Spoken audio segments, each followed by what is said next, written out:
aujourd'hui, nous avons comme titre la leçon le partage à part inégale. Alors, si on parle de partage, le partage c'est quoi comme définition?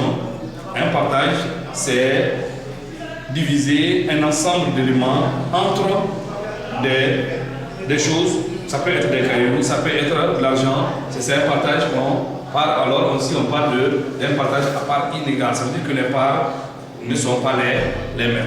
Alors, pour cela, nous avons un problème expliqué au tableau. Je vais dire, un canard et un coq ont coûté ensemble 10 000 francs. Le prix du canard dépasse celui du coq de 2 000 francs. Quel est le prix du coq et du canard? Alors ici, si nous regardons le problème expliqué que nous avons, on parle d'un canard et d'un coq. Alors, le canard et le coq ont coûté ensemble 10 000 francs. Ça veut dire que 10 000 francs, c'est la somme des deux. Alors, on dit dans ce problème, le prix du canard dépasse celui du coq de 2 000 francs. Alors, 2 000 francs, c'est la différence qui existe entre les deux. Alors, la question posée, on nous demande quel est le prix du canard, du coq et du canard. Alors, pour trouver le prix du coq et du canard dans un partage, ici, dans ce partage, on connaît la somme totale qui est 10 000. On connaît la différence qui existe entre les deux qui est 2 000 francs. Alors, on dit, pour faire un partage à part inégale, ça veut dire que les parts ne seront pas les mêmes. Alors, pour faire ce partage, il faut toujours faire un graphique. Un graphique, c'est quoi? C'est un dessin. Et dans ce dessin, on cherche d'abord la première part en solution. On fait d'abord la somme totale des deux, c'est 10 000.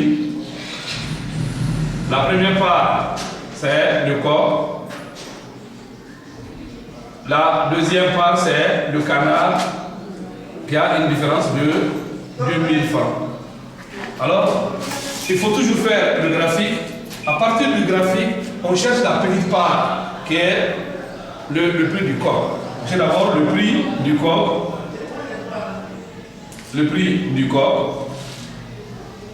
Alors, pour trouver le prix du coq, nous savons que on parle de deux choses. On parle d'un canard et d'un coq dont on connaît la somme totale qui est 10 000 et la différence qui est 2 000 francs. Alors, pour trouver le prix du coq, on prend la somme totale 10 000 moins la différence 2 000, le tout divisé par 2. On divise par 2 parce qu'on parle de deux choses. On parle d'un coq et d'un canard. Alors, on prend 10 000 moins 2 000, 0, 0, 0, 8, 0, divisé par 2. Je prends un chiffre, il voit 4 fois, 4 fois 2, 8, 8 autour de 8, 0, j'ajoute les 3 zéros. Et est égal à 4 000 francs. Ça veut dire que le coq a coûté 4 000 francs. Maintenant, on cherche la grande part qui est le prix du canard. On cherche le prix du canard. Le prix du canard qui est égal, pour trouver le prix du canard, on prend la somme, le prix du coq plus la différence.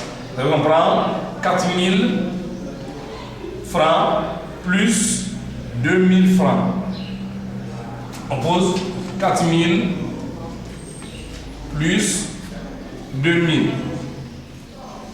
0, 0, 0, 6. Alors le coq, le canard aussi a coûté 6 000 francs. Alors dans un partage à part inégale, après avoir trouvé la petite part, la grande part, il faut toujours procéder à ce qu'on appelle la vérification. Il nous faut la vérification.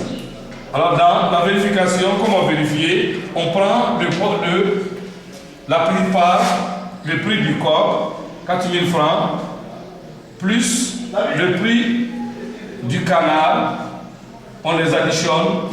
Si on ne donne pas, ça ne donne pas la somme totale, ça veut dire que le partage a été très mal fait. Alors on prend le prix du coq, 4 000, plus 6 000,